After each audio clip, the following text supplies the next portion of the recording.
I'm quite sure you're familiar with this experience. Your alarm clock goes off.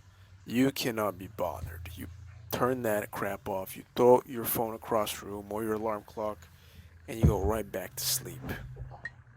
Before you know it, you wake up 2, 3 hours later than you were meant to wake up, you wanted to wake up. I have struggled with waking up early for as long as I can remember.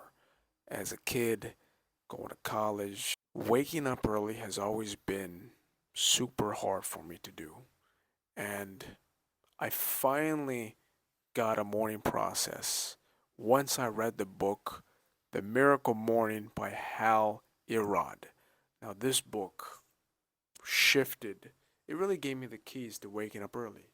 It gave me the understanding and the tools to finally overcome waking up at like 10, 11 o'clock and then finally get up at 6, 7 o'clock consistently.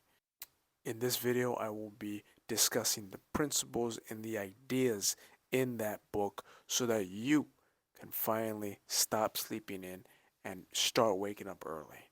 So let's get to it. The 95% reality check. One of the saddest things in life is to get to the end and look back and regret knowing that you could have been, done, and had so much more. Robin Sharma. Every day you and I wake up, we have an opportunity to rise above mediocrity, to put ourselves in a position to take the actions and to be the person that separates us from mediocrity, from an unfulfilled life. And that really comes down to the choices that we make every day, such as waking up early. It doesn't seem like it's a big thing, but think about it. If you wake up at 6 a.m. as opposed to 10 a.m., you gain 4 hours per day. 4 hours per day if you invest that into something like a business, like a YouTube channel, like learning a skill in a week. It's 28 hours in a week. If you don't have that time, maybe you just have an hour. That's 7 hours you could dedicate to something.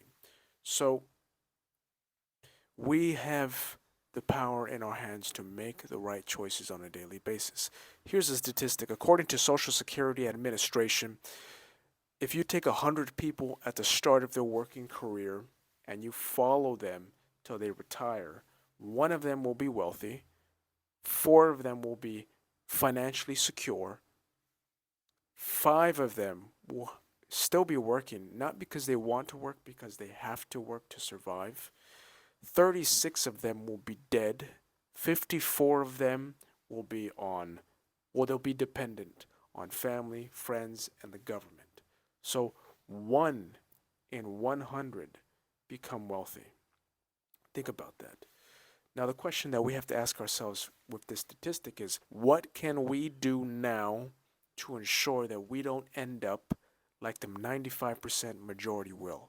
What do we have to do now? Step one, acknowledge the 95% reality check. You have to accept that most people, your family, your friends, are going to be in that 95%. And if we don't take the right choices on a daily basis, we will be part of the 95%.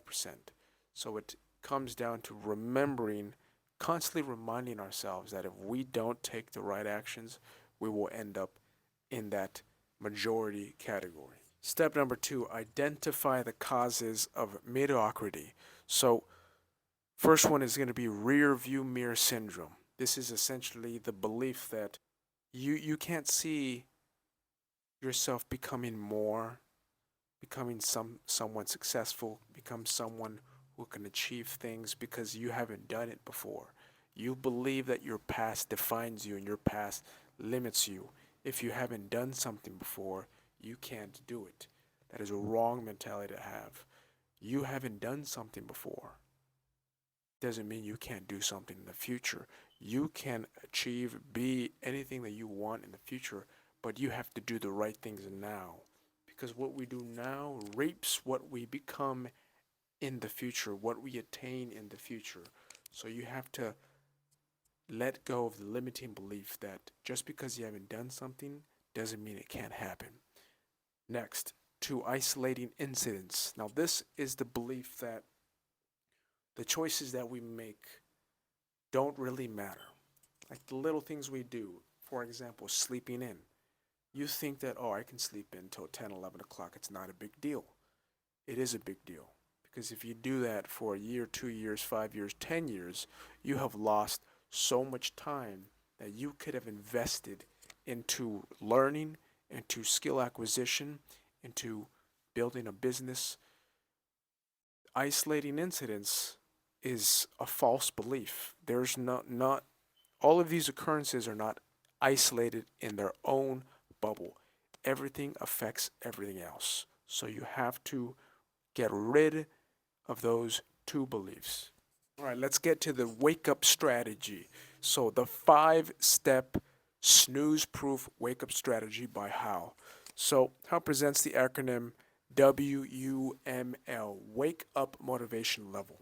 So, this is 5 steps to raise our motivation level to wake up. So, first thing, step 1, set your intentions before bed. This one is super important. If you don't do this, you're going to sleep in. You're not going to have the motivation to wake up. This really raises it significantly. So this comes at the end of the day. At the end of the night, what I do is I write my intention for the next day. I write my task list and I essentially write my wake up time. And whenever I write that wake up time down, the fact that it's written down, that I written down, the likelihood of me waking up because I did that is much higher than if I didn't do that and I just went to bed and I told myself I want to wake up early.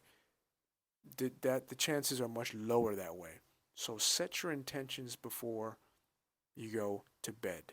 Step 2 is move your alarm clock across the room. Now this one is important because I am notorious for if that thing goes off and my alarm goes off and it's next to me, I'm turning that crap off. I'm turning it off. I'm going right back to sleep. Sometimes I'm not even aware that I'm doing it. So by putting the alarm clock across the room, I have to physically get up. I got to turn it off. And that act of getting up is just like it gets your body moving and you're more likely to get up. So that's step number 2. Step number 3, brush your teeth. Now, the idea behind this is that you do something mindless, you do something that is automatic, and you're in the restroom, you're brushing your teeth, you're moving your body, and splash some water on your face. That's going to raise your wake up motivation level from like a 1 to like a 3 or 4. Because once you brush your teeth, once you throw cold water on your face, you're going to be a lot more awake. Then, step number 4, that is drink a full glass of water. I like to put salt in my water. I fill it up. I do about 16 ounces of water. Drink that up. And yeah, you need to hydrate your body because after sleeping for 6 to 8 hours, your body is mildly dehydrated. And for you to wake up and you to feel good mentally and physically, you got to be hydrated.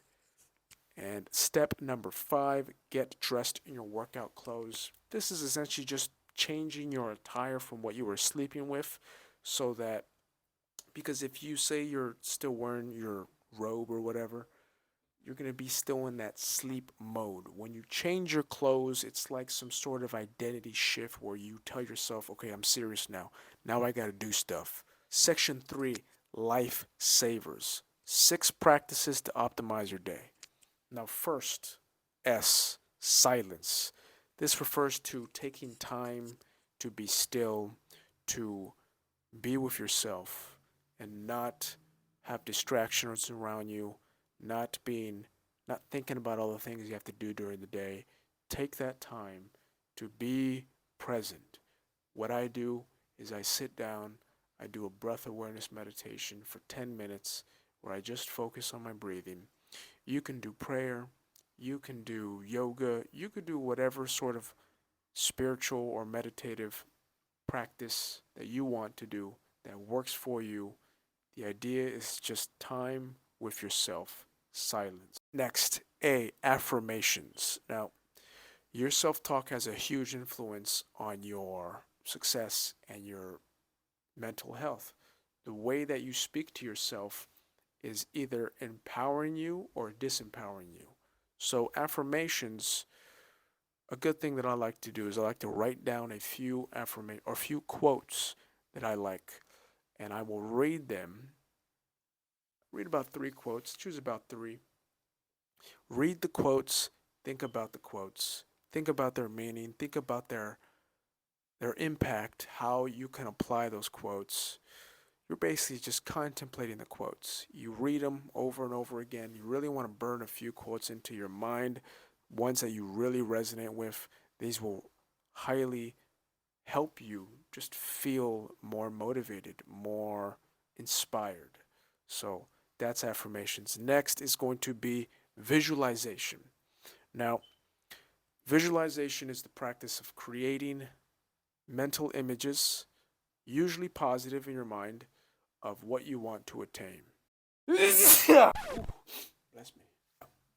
Many successful people use visualization. Many elite athletes, actors, politicians, business people, they use visualization to create the optimal situation, the optimal results that they want mentally.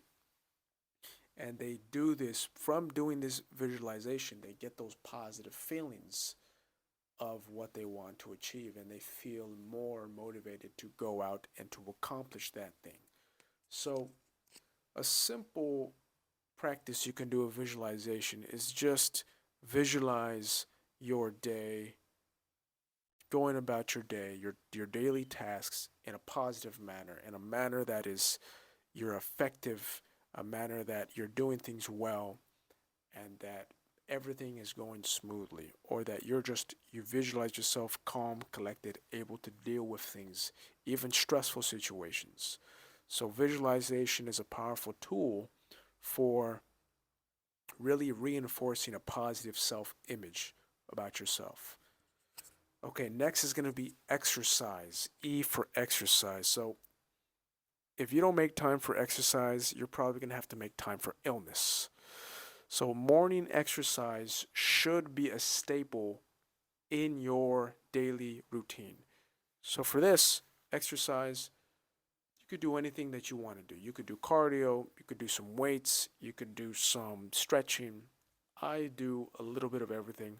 I stretch first, I do calisthenics, I do a little bit of weights, I do a little bit of shadow boxing. I sort of stretch my torso, twist my body. I do that for about 10 minutes. 10 minutes is enough to get the blood pumping, get my heart rate up, and after I do exercise, I am much more alert, much more awake, a lot more ready to attack the day and to do what I got to do because my body and my brain is awake.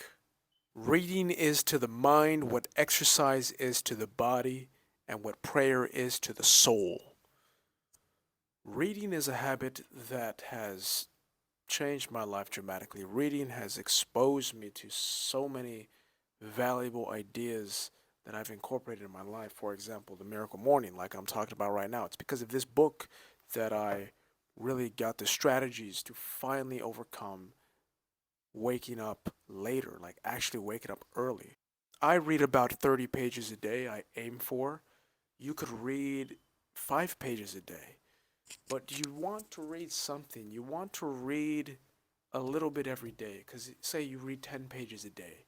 You read that every day for a year. That's 3,650 pages a year. That's about 18 to 20 200-page books per year.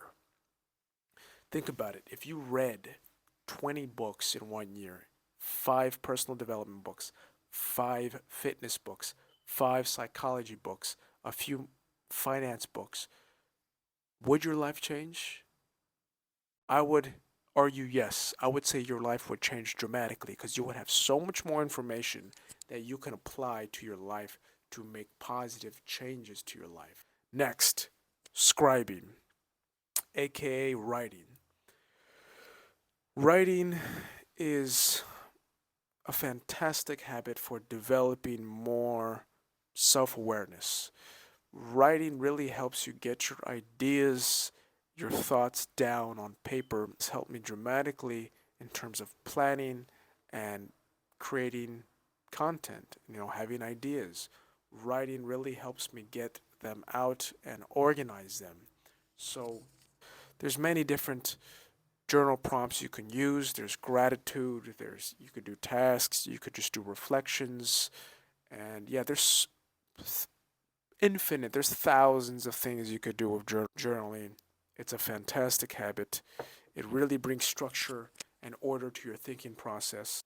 In conclusion, the ideas of this book have helped me in my life greatly to finally stop being a lazy, sleeping in kind of guy to a guy that wakes up most of the time early. I'm going to be honest with you. Sometimes I do sleep in, but it's a lot less frequent. 80% of the time, I wake up early and I do what I got to do, and I'm much more productive because I follow these principles. Now, then again, you don't have to incorporate all of these strategies. Experiment with a few of them. Experiment with two, three, four of them. See what works for you. This is just a video informing you of different ways you can approach it. You don't have to try it all. You don't have to do it all at once. Experiment with a few here and there. Find what works best for yourself. That's the video, guys. Thank you for watching. If you liked the video, give it a like, give it a subscribe.